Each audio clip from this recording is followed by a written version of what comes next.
10 mga himala na hindi kayang ipaliwanag ng science. Welcome sa Arvin Polo TV. Hindi lahat ng bagay ay kayang ipaliwanag ng science dahil marami din na sa kabila ng maunlad na technology ay nahihirapan pa rin silang bigyan ng kasagutan. Ito ay ang mga himala na naganap kung saan ay sobrang nakapagtataka at talaga namang mapapaisip ka na lang kung paano nga ba ito nangyari. Ano kaya ang dahilan? Totoo ba ito? Kaya naman sa video na ito ay tutuklasin at tatalakayin natin ang 10 mga himala na hindi kayang bigyan ng kasagutan ng science. Kaya naman, simulan na natin. Number 1, The Miracle of Lanciano. Ang Miracle of Lanciano ay isang kilalang himala na nangyari sa simbahang Katoliko.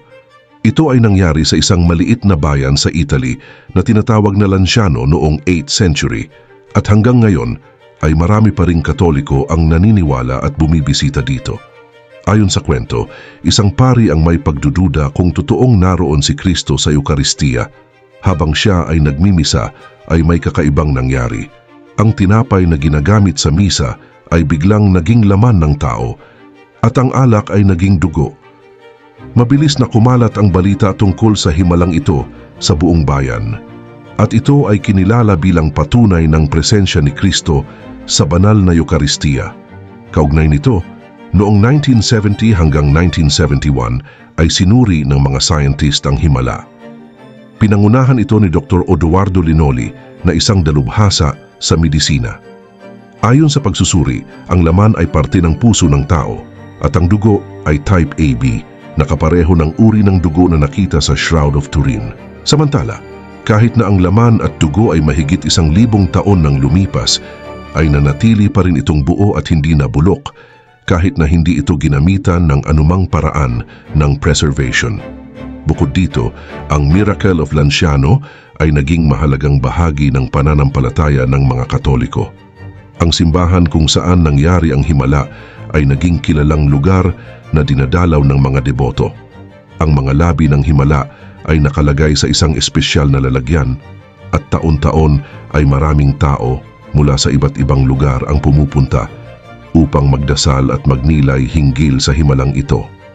Para sa mga Katoliko, ang Miracle of Lanciano ay isang patunay na ang tinapay at alak sa misa ay tunay na nagiging katawan at dugo ni Kristo.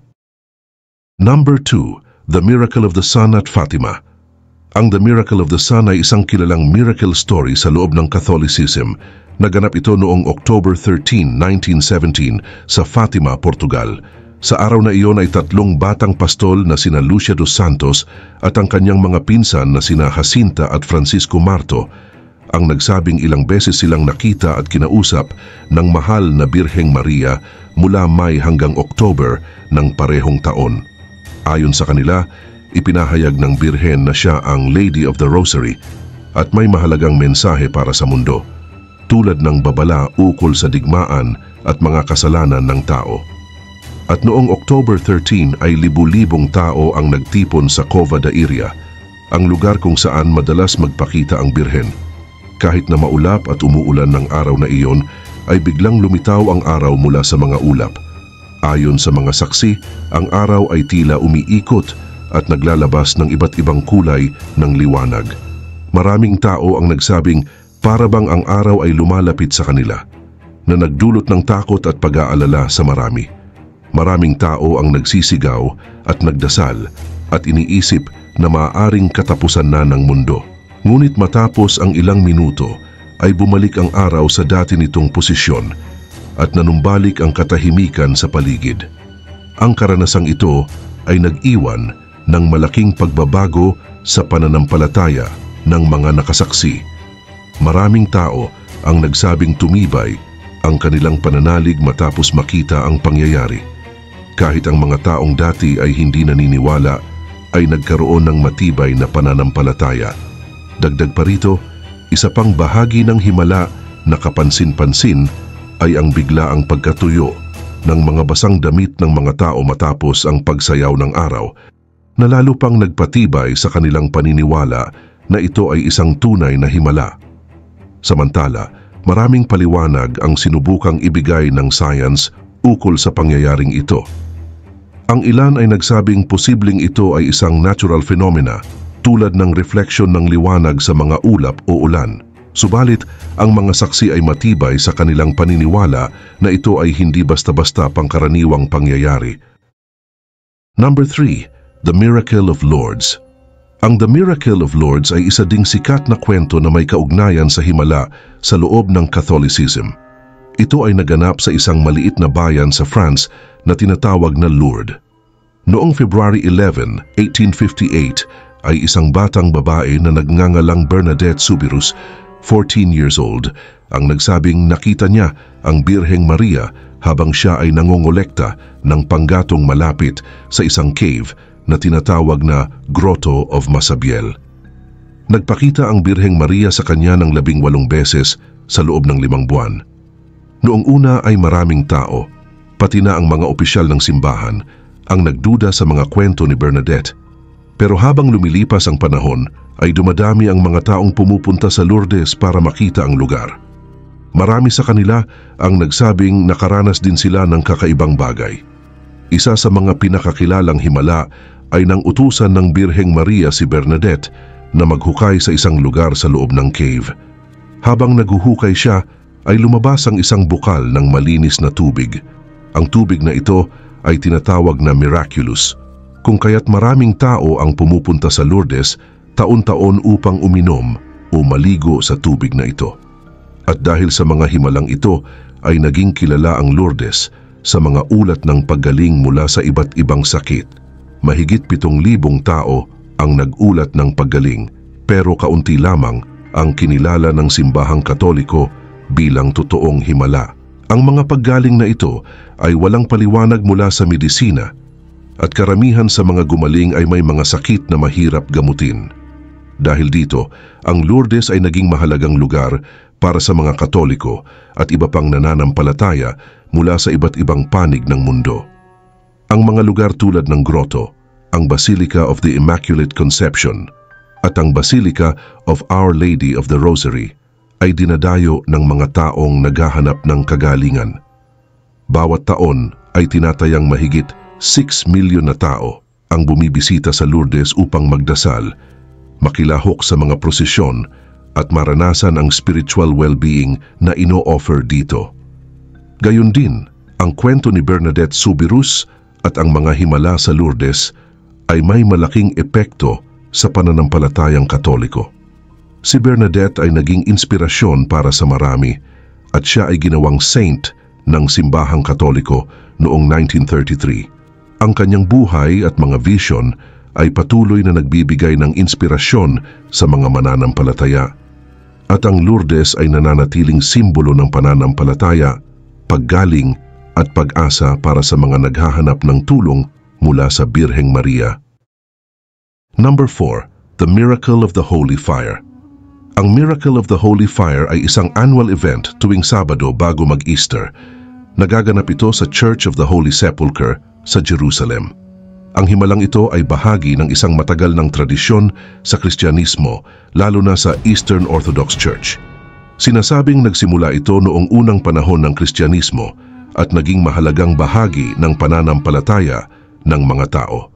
Sa araw ng kaganapan ay libu-libong tao mula sa iba't ibang bansa ang nagsasama-sama para saksihan ang seremonya. Ang Patriarch ng Jerusalem, ang pinuno ng Orthodox Church sa lugar, ay pumapasok sa aedicule na isang maliit na silid sa loob ng simbahan kung saan pinaniniwala ang inilibing si Jesus. Pero bago siya pumasok ay sinusuri siya upang tiyakin na wala siyang dalang anumang bagay na pwedeng magsindi ng apoy para ipakita na ang himala ay totoo. Pagkatapos ng mga dasal at kanta sa loob ng aedicule ay sinasabing may apoy na biglang lumilitaw mula sa libingan ni Jesus. Ayon sa mga mananampalataya, ang apoy na ito ay kusang lumalabas at walang gamit na anumang bagay para magsindi. Para sa kanila ito ay isang malinaw na patunay ng kapangyarihan ng Diyos. Ang apoy ay ipinapasa mula sa kandila ng Patriarch sa mga tao sa simbahan na siya namang nagsisindi ng kanilang mga kandila gamit ang apoy na ito. Pagkatapos ay inilalabas nila ang apoy sa mga kalye ng Jerusalem na nagdudulot ng tuwa at pananampalataya sa mga naroroon. Samantala, para sa mga Orthodox Christian, ang Miracle of the Holy Fire ay may malalim na kahulugan. Ito ay nagsisilbing paalala ng muling pagkabuhay ni Jesus at ng buhay na walang hanggan na ipinangako ng Diyos. Bagaman may mga nagtatanong kung totoo nga ba ang himala, may mga nagsasabing isa lamang itong ritual na ginagawa para mapanatili ang tradisyon. Subalit, para sa mga naniniwala, ito ay isang mahalagang simbolo ng kanilang pananampalataya at pagkakaisa. At hanggang ngayon ay patuloy na isinasagawa ang seremonyang ito bilang bahagi ng oldest tradition sa Kristyanismo. Hindi lamang ito isang religious occasion kundi isa ring mahalagang bahagi ng kultura ng Orthodox. Number 5. Stigmata. Ang stigmata ay isang kakaibang pangyayari na itinuturing na himala sa loob ng simbahang Katoliko. Ito ay mga sugat o marka sa katawan ng tao na kahawig ng mga sugat ni Hesukristo noong siya ay ipinako sa krus. Karaniwang lumilitaw ang mga sugat sa mga palad, paa, gilid ng katawan at minsan sa noo, na sumisimbolo sa mga sugat ni Kristo mula sa mga pako at koronang tinik. Isa sa pinakakilalang kaso ng stigmata ay ang kay Saint Francis of Assisi na isang saint mula sa Italy. Noong 1224, habang siya ay nananalangin sa isang bundok sa Laverna, ay nagkaroon siya ng isang pangitain kung saan nakita niya ang isang anghel na may 6 na pakpak na nakapako sa krus. Pagkatapos ng pangitaing ito ay napansin ni Saint Francis na may sugat siya sa kanyang katawan na parang mga sugat ni Kristo. Ito ang unang naitalang kaso ng stigmata at mula noon ay maraming tao ang naniwala na ito ay isang tanda ng malalim na kaugnayan kay Kristo at ng pagtulad sa kanyang pagdurusa. Ang stigmata ay itinuturing na mahalaga ng maraming Kristiyano dahil nakikita nila ito bilang tanda ng kabanalan. Ang mga taong may stigmata na tinatawag na stigmatist ay kinikilala bilang mga tao na may malalim na pananampalataya.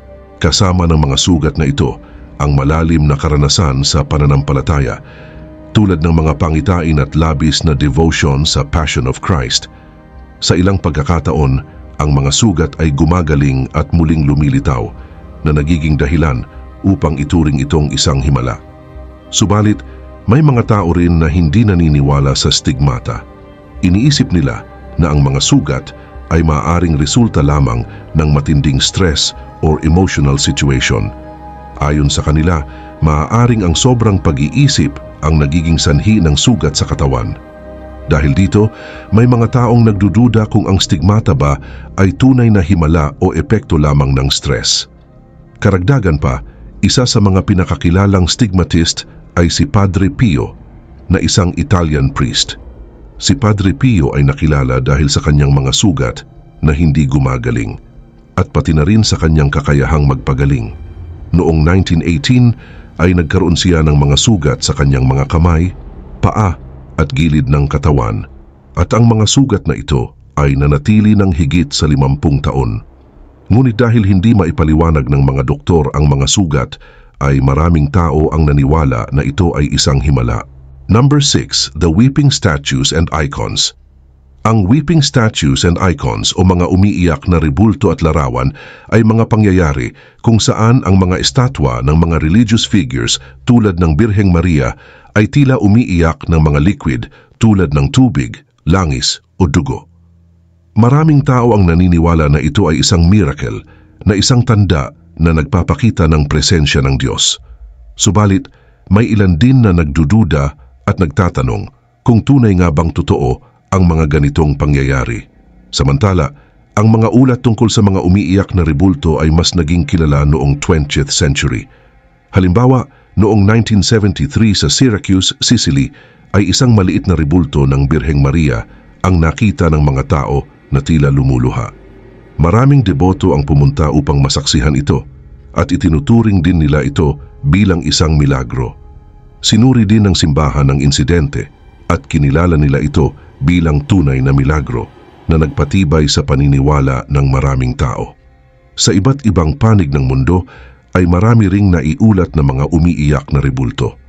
Halimbawa sa Pilipinas ay nagkaroon ng kilalang insidente noong 1993 sa Agu, La Union, kung saan ang rebulto ng Birheng Maria ay iniulat na umiiyak ng dugo. Maraming tao ang dumagsa upang makita ito at nagdulot ito ng malalim na debosyon. Pero may mga tao rin na nagduda kung totoo ba ito o baka may ibang paliwanag lamang. Ngunit kahit na may mga investigasyon at pagsisiyasat, ay marami pa rin ang naniniwala na ang mga umiiyak na rebulto ay isang tanda ng mensahe mula sa Diyos. Para sa kanila, ito ay paraan ng Diyos upang magbigay ng pag-asa at patuloy na gabayan ang mga tao, lalo na sa panahon ng pagsubok. Ang mga luha ng rebulto ay simbolo ng awa at malasakit at nagbibigay ng lakas ng loob sa mga naniniwala. Gayon din naman, ang simbahan ay maingat sa pagbibigay ng pahayag tungkol sa ganitong mga pangyayari. Bago nila kilalanin bilang milagro, ay kinakailangan nilang tiyakin na walang natural explanation ang mga ito. Sa ibang mga kaso, ay natuklasan na ang mga umiiyak na rebulto ay dulot ng mga natural condition tulad ng klima o human activities. Dagdag pa rito, ang mga umiiyak na rebulto at larawan ay hindi lamang religious issue kundi isa ring cultural event na nagpapakita ng malalim na koneksyon ng mga tao sa kanilang pananampalataya. Sa kabila ng mga pagdududa, ang mga ganitong pangyayari ay patuloy na nagbibigay ng inspirasyon at pag-asa sa maraming tao. Number 7. The Miracle of Calanda. Ang The Miracle of Calanda ay isa sa mga pinakasikat na himala sa kasaysayan ng simbahang Katoliko. Nangyari ito noong March 29, 1640 sa maliit na bayan ng Calanda sa Spain. Ang himala ay tungkol kay Miguel Juan Pellicer, isang simpleng magsasaka na ipinanganak noong 1617. Noong siya ay 20 years old, ay nagkaroon siya ng isang malubhang aksidente habang nagtatrabaho. Nahulog siya mula sa kanyang cart at nasugatan ang kanyang kanang binti ng malala, kung kaya't kinailangang putulin ito sa itaas ng tuhod. Matapos maputol ang kanyang binti, si Pellicer ay nagpunta sa Zaragoza, kung saan maraming tao ang naniniwala sa himalang dulot ng Birheng Maria sa shrine ni Nuestra Señora del Pilar. Sa loob ng 2 taon ay nanatili si Pellicer sa Zaragoza at humihingi ng tulong at limos mula sa mga deboto ng shrine. Kahit na nawalan siya ng binti, ay patuloy siyang nagdasal at umasa sa isang himala. Madalas din niyang pinapahid ang langis mula sa lampara ng altar sa kanyang sugat at umaasa na ito'y magpapagaling sa kanya. Kaugnay pa nito, ang himala ay naganap nang bumalik si Pellicer sa kanilang bahay sa Calanda. Sa gabi ng March 29, 1640 ay natulog si Pellicer na parang karaniwan. Ngunit pagkagising niya, laking gulat ng lahat nang makita nila na ang kanyang naputol na binti ay bumalik na buo at parang hindi ito kailanman naputol. Ang balita ng himala ay mabilis na kumalat at maraming tao ang dumayo sa Calanda upang masaksihan ang hindi maipaliwanag na pangyayari. Dahil dito, agad na sinuri ng simbahan ang himala ng Calanda. Noong 1641 ay nagsagawa ng investigasyon si Archbishop Pedro Apaolasa ng Zaragoza. Kinausap niya ang mga witness kasama na ang mga doktor na nagputol ng binti ni Pellicer at ang mga taong nakakilala sa kanya bago at matapos ang himala. Lahat ng mga testimony ay nagpatunay na totoo ang nangyari at walang palatandaan ng anumang pandaraya o panloloko. Hindi rin maipaliwanag ng mga doktor kung paano bumalik ang binti ni Pellicer. Dahil dito, naglabas ang Archbishop ng isang formal statement na kumikilala sa himala na kinilala rin ng Vatican. Number 8. The Miracle of the Rosary in Hiroshima. Ang Miracle of the Rosary in Hiroshima ay isang kilalang himala na nagbibigay inspirasyon sa marami at nagpapatibay ng pananampalataya. Noong August 6, 1945 ay isang atomic bomb na tinawag na Little Boy ang pinasabog ng United States sa Hiroshima, Japan. Ang pagsabog na ito ay nagdulot ng matinding pinsala at nagresulta sa pagkamatay ng humigit kumulang 140,000 na mga tao. Halos buong lungsod ay nawasak, ngunit isang grupo ng mga pari ang himalang nakaligtas ng walang sugat. Kaugnay nito, ang grupong ito ay binubuo ng 8 Jesuits na nakatira malapit sa lugar ng pagsabog at mga 8 block lang ang layo mula sa Ground Zero.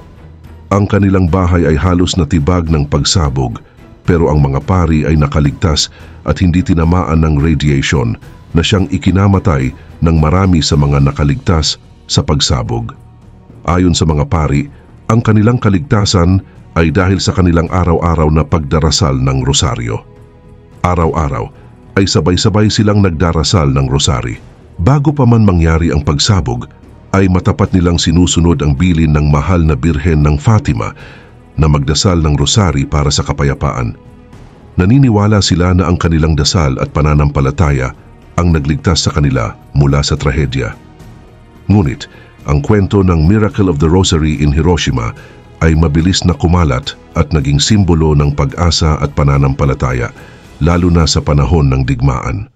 Marami ang na-inspire na patuloy na magdasal at magtiwala kahit na sa pinakamahirap na sitwasyon. Naging mas malalim din ang kahulugan ng mensahe ng mahal na Birhen ng Fatima para sa mga tao na nag-uudyok sa kanila na magdasal para sa kapayapaan at pagkakasundo. Karagdagan pa dito, marami ring doktor at scientist ang sumubok na ipaliwanag kung bakit ligtas ang mga Jesuits, pero wala silang makitang malinaw na dahilan kung bakit hindi naapektuhan ng radiation o nasaktan ang mga pari sa pagsabog. Para sa mga deboto, ang pangyayaring ito ay isang patunay ng kapangyarihan, ng pagdarasal ng rosary at ng pananampalataya. Number 9. The Miracle of San Gennaro. Ang Miracle of San Gennaro ay isang kilalang pangyayari sa Naples, Italy na may kaugnayan sa dugo ng kanilang patron saint na si San Gennaro. Tuwing 3 beses sa isang taon, sa Sabado bago ang unang linggo ng May, sa September 19 o araw ng kapistahan ni San Gennaro, at sa December 16 ay nagaganap ang tinatawag na miracle kung saan natutunaw ang dugo ni San Gennaro. Ang dugo na nakaimbak sa isang maliit na lalagyan ay matagal ng tuyo at inilalabas mula sa Naples Cathedral para ipakita sa publiko. Kapag inilabas ang vial na may dugo, ay unti-unti itong natutunaw at nagiging liquid sa harap ng mga tao. Kapag natunaw ang dugo, ay itinuturing itong magandang palatandaan ng mga taga-Naples. Subalit, kapag hindi natunaw ang dugo, ay nagiging sanhi ito ng takot dahil ito ay kadalasang nauugnay sa masamang pangyayari. Halimbawa, noong 1527, hindi natunaw ang dugo at sumunod dito ay isang malawakang salot sa lungsod. Noong 1980 ay hindi rin ito natunaw at pagkatapos ay nagkaroon ng malakas na lindol.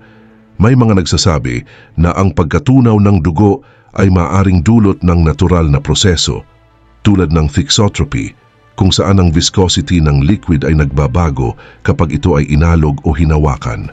Subalit, wala pang sapat na ebidensya na magpapatunay dito, kung kaya't nananatili itong misteryo para sa marami. Para sa mga taga-Naples, ang Miracle of San Gennaro ay hindi lamang isang religious events, kundi isa ring mahalagang bahagi ng kanilang kultura at tradisyon. Ang prosesyon ng vial na may dugo na sinasamahan ng maraming deboto ay isang seremonya na nagpapakita ng kanilang malalim na pananampalataya kay San Gennaro. Naniniwala rin sila na siya ay patuloy na nagbabantay at nag-aalaga sa kanilang lungsod. Bagaman may mga tanong tungkol sa tunay na dahilan ng himala, ay patuloy itong inaabangan at pinaniniwalaan ng mga tao. Para sa kanila, ang matagumpay na pagkatunaw ng dugo ay isang sign ng pag-asa at proteksyon mula kay San Gennaro. Number 10. The Healing Powers of Saint Charbel Makhlouf. Si Saint Charbel Makhlouf, na kilala rin bilang the Miracle Monk of Lebanon, ay isang kilalang santo sa Catholic Church. Ipinanganak siya noong May 8, 1828 sa Beka Akafra, Lebanon. Siya ay naging hermit noong 1875 at inialay ang kanyang buong buhay sa Diyos sa pamamagitan ng tahimik na panalangin at simpleng pamumuhay. Dahil sa kanyang malalim na pananampalataya, ay maraming tao ang naniniwala na may kakayahan siyang magpagaling ng mga karamdaman sa tulong ng Diyos. Samantala, pagkatapos niyang pumanaw noong December 24, 1898, ay natuklasan na ang kanyang katawan ay nanatiling buo at hindi nasira kahit na matagal na siyang nakalibing. Marami ang naniniwala na ito ay tanda ng kanyang kabanalan. Hanggang ngayon ay marami pa rin ang naguulat ng mga himalang paggaling na iniuugnay sa kanya. Maraming tao ang nagsasabing gumaling sila mula sa malulubhang sakit matapos magdasal kay Saint Charbel o bumisita sa kanyang libingan sa Anaya, Lebanon. Bukod dito, ang isang kilalang kwento ng paggaling ay ang kay Nohad El-Shami, isang babaeng taga-Lebanon na may malubhang sakit. Ayon sa kanya, napanaginipan niya si Saint Charbel na nagsasagawa ng operasyon sa kanya. Pagkagising niya ay natuklasan niyang siya ay ganap ng gumaling at nawala na ang kanyang mga sugat. Dahil sa kwentong ito ay mas lalong dumami ang mga tao na naging deboto ni Saint Charbel, hindi lamang sa Lebanon kundi sa iba't ibang panig ng mundo. Gayon din naman, ang mga kapangyarihan ni Saint Charbel ay hindi lamang limitado sa physical healing. Marami ring nagsasabi na natutulungan sila ni Saint Charbel sa kanilang espiritual na buhay. Ang mga nagdarasal sa kanya ay kadalasang nakakaramdam ng kapayapaan sa isip at puso at natutulungan sila na malampasan ang kanilang mga problema at pagsubok. Naniniwala rin ang mga deboto na si Saint Charbel ay isang makapangyarihang tagapamagitan sa Diyos, lalo na sa mga kahilingan na may kinalaman sa kalusugan. Hanggang sa ngayon ay patuloy pa rin ang pagdami ng mga report ng paggaling na iniuugnay kay Saint Charbel. Maraming tao mula sa iba't ibang bahagi ng mundo, Kristiyano man o hindi, ang nagpatotoo sa kanyang kakayahang magpagaling